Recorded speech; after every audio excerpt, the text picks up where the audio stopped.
रही है पाकिस्तान और वेस्ट इंडीज की वजह से अपडेट आ रही है, और अपडेट ये आ रही है कि पाकिस्तान और वेस्ट इंडीज की जो सीरीज है वो डाउटफुल हो गई है। वेस्ट इंडीज ने अभी तक पाकिस्तान क्रिकेट बोर्ड को जवाब नहीं दिया कि वो वनडे सीरीज कैंसिल कर रहे हैं या नहीं। चलो तो मेरे पास एक मिसाइल हो तो मैं इनको उड़ा दूं, इसलिए कि इन्होंने हमारे साथ बहुत ही कुछ किया। इंडिया को मार के मिसाइल आईसीसी को मार के घूमता हो जाएगा। मैं आईसीसी को मारूंगा, अब आईसीसी को मारूंगा। और हमारे वो मिसाइल तो पड़ गए ना, जो जहां पड़ने थे वो पड़ गए मिसाइल। मैं मारूंगा अब आईसीसी को। देखो इन्होंने बहुत खराब हरकतें की हमारे साथ। जब जय शाह कुछ नहीं थे ना, उस टाइम भी सब कुछ थे। हाँ ठीक है, बीसीसीआई का सेक्रेटरी सब कुछ है। बीसीसीआई के जितने भी लोग हैं वो आईसीसी हैं। अब तो वो चेयरमैन है। एक ऑब्वियस क्वेश्चन है और ये बिल्कुल सरासर आईसीसी के सरबराह के तौर पर उनकी ज्यादती है। वो इस वजह से कर रहा है या वो इस वजह से उसमें इतनी हिम्मत आई है, उसको पता है कि मेरे पास पैसा बहुत है, मैं सबको नचा सकता हूँ इस पैसे से। सबसे पहले तो हमारी नालायकी है ना, और वो नचा रहा पैसे से। क्यों नहीं बोला? ठीक है, नहीं बात यही है ना, बोले ना, सारे बोले। सिर्फ पाकिस्तान क्रिकेट बोर्ड का काम नहीं है, सब क्रिकेट बोर्ड का काम है कि भाई आप आईसीसी के चेयरमैन हैं, आप कैसे बैठ के आप जिस मुल्क से ताल्लुक रखते हैं, आप उस फौज की आप जो है वो बड़ी तारीफें कर रहे हैं। देखिए ये खबर आ रही थी 2 दिन से, हम इस पर बात भी कर रहे थे कि पाकिस्तान टूर ऑफ जो वेस्ट इंडीज है उसमें तब्दीलियां की जा सकती हैं, और आज कंफर्म खबर आ रही है, और खबर आ रही है कैरेबियन से। वेस्ट इंडीज जो क्रिकेट बोर्ड है उसने पाकिस्तान क्रिकेट बोर्ड को अपने एतमाद में लिया और कहा गया है कि जो 3 ओडीआईस और 3 टी20 थे अब उनको 5 टी20 में कन्वर्ट कर दिया जाए। मैं तो इनको भी कसूरवार समझता हूं, मैं एशियन टीमों को भी कसूरवार समझता हूं कि आप उनके थल्ले लगे रहे। अब क्या अगर ये वजह है कि आप हमारी तरफ अब आओगे तो भाई आपने हशर देख लिया है, तो खुदा के वास्ते फेर होके काम करें। क्या हलवाई क्या दिवाली लगा जा। तो भाई अगर आईसीसी का चेयरमैन किसी मुल्क की फौज को मुबारकबाद दे रहा है और उसको बता रहा है कि जी आप जंग में लड़े और कामयाबी के लिए दुआएं कर रहा है, तो फिर ऐसी इंटरनेशनल क्रिकेट काउंसिल खिलाड़ियों के ऊपर जो पाबंदी लगाती थी, तो क्यों सारी दुनिया के क्रिकेट बोर्ड जो खामोश है? कब तक इस तरह से खामोशी रहेगी? नहीं, इसके ऊपर दोस्तों रूल ये होता है कि आईसीसी का कोड ऑफ कंडक्ट होता है, और इसमें ये कोड ऑफ कंडक्ट सब पे अप्लाई होता है। वो चाहे आईसीसी का छोटा के एहलकार हो, बड़ा हो, सरबराह हो, कोई भी हो, सबके ऊपर इक्वली अप्लाई होता है। और इसका तरीकाकार ये होता है दोस्तों कि अगर कोई इसको तोड़ दे, इस रूल को, कोड को, कंडक्ट को खराब कर दे, तो उसको एथिक कमिश्नर होता है एक आईसीसी का बना हुआ, जिसमें आप किसी के खिलाफ भी कंप्लेन कर सकते हैं, और अगर कोई आईसीसी का सरबराह ये करता है तो उसके खिलाफ भी कंप्लेन कर सकते हैं। तुम लोग कितने पागल हो, उसके सामने कौन बात करेगा?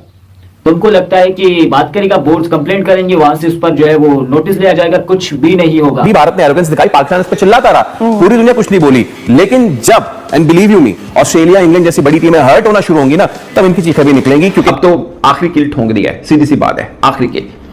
तो ठीक है, बाकी बोर्ड वालों को के सामने क्रिकेट बर्बाद हो रही है, अगर होने देनी चाहिए तो मोस्ट वेलकम। हम तो वैसे भी सफर कर रहे हैं। एसीसी का चेयरमैन कौन है? एशियन क्रिकेट काउंसिल का हमारे पाकिस्तान है, हमारा है। तो क्या मोहसिन नकवी साहब अपनी मर्जी से चला लेंगे एसीसी? नहीं, एक बात न्यूट्रल है ना, अभी तो उन्होंने कोई नहीं। मैं आपसे यही तो बात कर रहा हूं ना, अगर वो एसीसी अपनी मर्जी से चलाने लग जाएंगे तो क्या हमें अच्छा लगेगा कि यार ये क्या कर रहे हैं, या दूसरे एशियन क्रिकेट बोर्ड को क्या अच्छा लगेगा कि ये क्या हो रहा है सब कुछ? ठीक है ना। अब हमें वहां पे अगर मोहसिन नकवी साहब वहां पे है तो उनको भी एक नॉर्मल होकर चलना पड़ेगा ना यार। मैं पहले भी वैसे कहता रहा हूं कि आईसीसी जो है इंटरनेशनल क्रिकेट काउंसिल नहीं है, इंडियन क्रिकेट काउंसिल है। और सोने पे सुहागा 37 बरस की उम्र में जय शाह जो अमित शाह का बेटा है, और वो जाकर आईसीसी का चेयरमैन बन जाता है, तो फिर आप किस बात की तवक्को कर सकते हैं उनसे कि वो न्यूट्रल होंगे? आप आग मत लगाइए, आप आग मत लगाइए, ये खेल खराब हो जाएगा। बाकी चीजें हैं ना, फौजें आपने बॉर्डर पे लगाई, पाकिस्तान ने भी लगा दी, आपने भी फेंके मिसाइल, उधर से भी आ गए, ड्रोन फेंके उधर से भी आ गए, जो थप्पड़ मारा गया को सुनना तो मिल गया। बट ये क्या तरीका हुआ कि एक अच्छी चीज जो खेल का मैदान है, आपने उसको भी मैदान जंग। ये आ रही है कि पाकिस्तान और वेस्ट इंडीज के दरमियान जो है टी20 सीरीज का जो सिलसिला है, जो रखवाई जा रही है सीरीज, अब उसको ये कहा जा रहा है कि 5 टी20 पे जो है वो कन्वर्ट कर दिया जाएगा और ओडीआईस जो है उसमें से खत्म कर दिए जाएंगे। क्या अपडेट है जी? देखिए ये खबर आ रही थी 2 दिन से, हम इस पर बात भी कर रहे थे कि पाकिस्तान टूर ऑफ जो वेस्ट इंडीज है उसमें तब्दीलियां की जा सकती हैं, और आज कंफर्म खबर आ रही है, और खबर आ रही है कैरेबियन से। वेस्ट इंडीज जो क्रिकेट बोर्ड है उसने पाकिस्तान क्रिकेट बोर्ड को अपने एतमाद में लिया और कहा गया है कि जो 3 ओडीआईस और 3 टी20 थे अब उनको 5 टी20 में कन्वर्ट कर दिया जाए। और वजह यह बताई जा रही है कि दोनों बोर्ड्स इस बात पर एग्रीड है, इस वजह से कि चूंकि टी20 वर्ल्ड कप 2026 सर पर खड़ा है, तो दोनों की तैयारी बड़ी बेहतरीन हो जाएगी। तो अब यह फैसला किया जा रहा है कि पहले तो 3 टी20 अमेरिका यानी कि फ्लोरिडा में होस्ट किए जाएंगे, और अगले जो 2 टी20 हैं उसके अभी जो वेन्यू है वो जल्द बता दी जाएंगे। पॉसिबल है बारबेडोस को शायद दे दिए जाए। तो अब ये खबर आ रही है कि 5 T20s पाकिस्तान और वेस्टइंडीज से खेले जाएंगे। लेकिन मामलात यहां पर जो थोड़ा सा फैंस जिस बात पे नाराज नजर आ रहे हैं वो ये आ रहे हैं कि बाबर और रिजवान ऑलरेडी T20 टीम में नजर नहीं आ रहे, ऑलरेडी आप उनको अलहदा कर चुके हो। तो फिर इसका मतलब है ये कि पूरे साल अब वो आपको एक्शन में दिखाई नहीं देंगे T20 वर्ल्ड कप तक, क्योंकि अब फिर आपके जो ODIs हैं वो नजर नहीं आ रहे हैं। साउथ अफ्रीका के साथ आपके हैं 3 ODIs शेड्यूल्ड है, लेकिन वो भी साल के बिल्कुल आखिर में, तो आपकी तो फिर ODI सीरीज है ही नहीं। तो फिर अब बाबर और रिजवान जो एक्शन में शायद दिखाई ना दे, लेकिन जो आपका PCB और वेस्ट इंडीज क्रिकेट बोर्ड है वो यही चाहता है कि दोनों जो टीम्स हैं पाकिस्तान और वेस्ट इंडीज, उनकी T20 की अच्छी तैयारी होनी चाहिए, इसलिए हम 5 T20 रखवा रहे हैं। और पाकिस्तान क्रिकेट बोर्ड का मानना यह है कि जब वर्ल्ड कप खत्म हो जाएगा T20 तो फिर हमारा जो पूरा फोकस होगा वो ODIs पर होगा, और हम कोशिश करेंगे कि जो T20s भी होंगे उनको भी हम कम कराकर उनकी जगह ODIs रखवा दें। बिल्कुल जी। खैर, इसके बाद जो अपडेट आ रही है वो आ रही है PSL 11 को लेकर। तो हमने आपको बताया था कि पहले पाकिस्तान क्रिकेट बोर्ड जो है ये तैयारी कर रहा था कि जो आपका दिसंबर और जो जनवरी है इसके अंदर जो है, सॉरी नवंबर और दिसंबर जो है, हाँ बिल्कुल, इसमें जो है PSL करवा दिया जाए।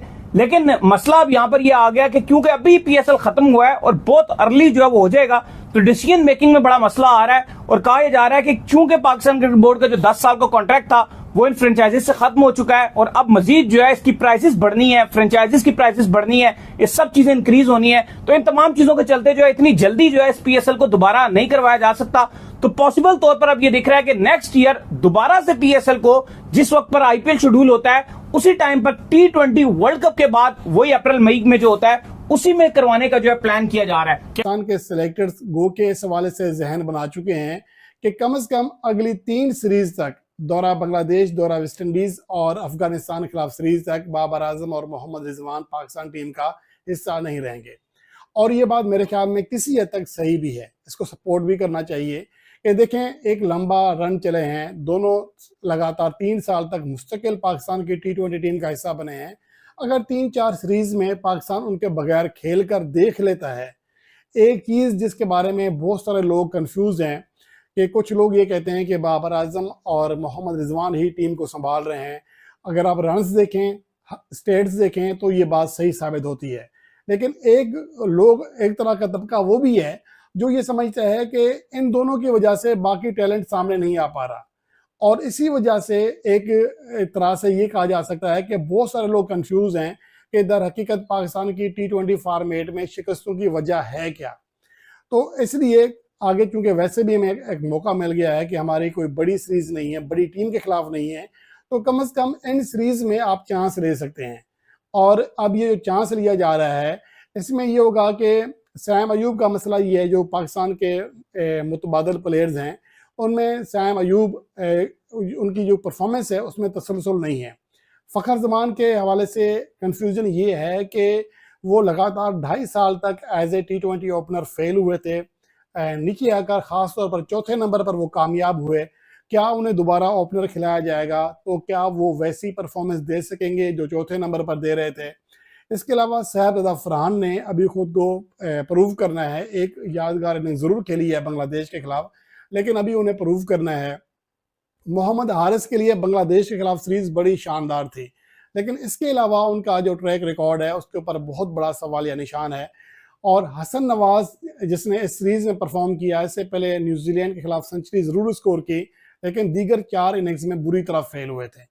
तो ये सारे कुल मिलाकर सब के ऊपर सवाल या निशान मौजूद है। हाँ, ये होता है कि अगर एक मैच में 2 प्लेयर परफॉर्म कर जाएं, 2 फेल हो जाएं, तो किसी हद तक गुजारा हो सकता है। लेकिन मुश्किल कंडीशंस में सबसे बड़ा क्वेश्चन भी यही होगा कि ये प्लेयर्स बड़े बॉलर्स